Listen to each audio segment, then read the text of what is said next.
He didn't shout or assert himself. He didn't introduce himself with fanfare or urgency. He arrived late, slid into an empty chair against the wall, and remained silent for a time. Meanwhile, the conversation flowed, layered with opinions, interruptions, and subtle performances. Then came a question. Not dramatic, not loud, but just enough to pause the room. When he spoke, no one interrupted. Phones were flipped face down. Someone leaned closer. At first glance, he seemed unremarkable. No visible authority, no magnetic presence. And yet the atmosphere shifted subtly toward him, as if the room intuitively understood he mattered.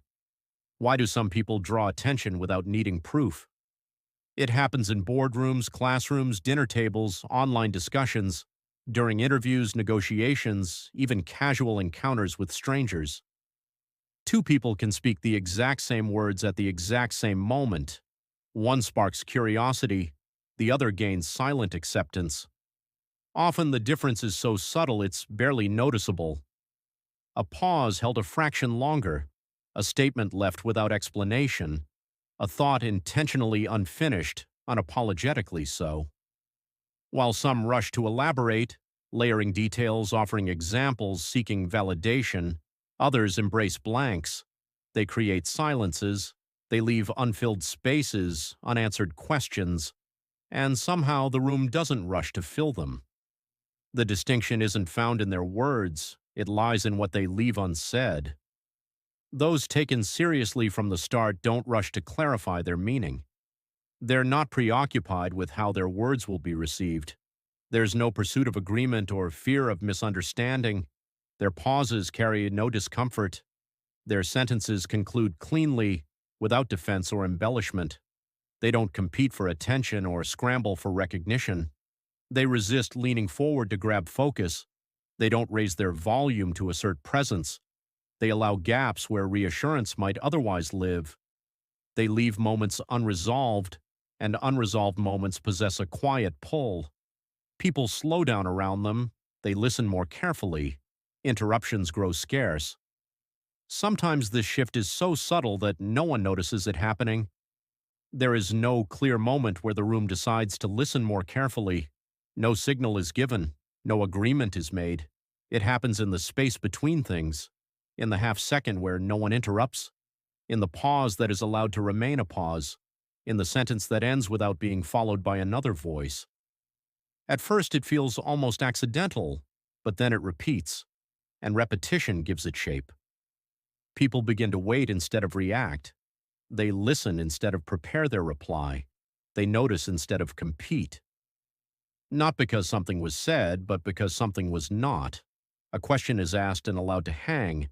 An idea is offered and not defended. A thought is placed on the table and left there. And slowly the room reorganizes itself around that stillness.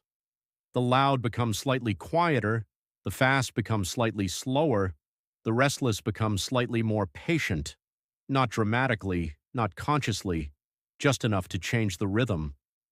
And rhythm, more than volume or certainty, is what people tend to follow. We follow the person who is not in a hurry. We follow the one who seems to have time. We follow the one who is not trying to take something from the moment. Because that absence of urgency feels like safety. It feels like space. And space is rare. Most rooms are full, full of words, full of reactions, full of small performances. So when a pocket of emptiness appears, it draws attention without asking for it. It becomes a place where other people can place their thoughts, a place where something can land instead of bounce, a place where listening feels easier than speaking. And so seriousness does not arrive as a judgment, it arrives as a shift in gravity. Things settle around it. People orient themselves toward it. And before anyone notices that something has changed, everything already has. They move as though patience from others is inevitable, not demanded but quietly expected. And over time, that expectation shapes responses around them. It determines how long they're given to speak, how often they're questioned, and how quickly they gain trust. Seriousness rarely announces itself, it's inferred instead. And inference spreads effortlessly, like stillness entering a room. Subtle, unspoken, unforced. Sometimes weight arrives only after someone stops striving to carry it. It doesn't come as applause or approval, just space.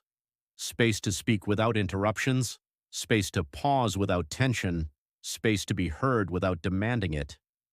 And that space is often mistaken for authority.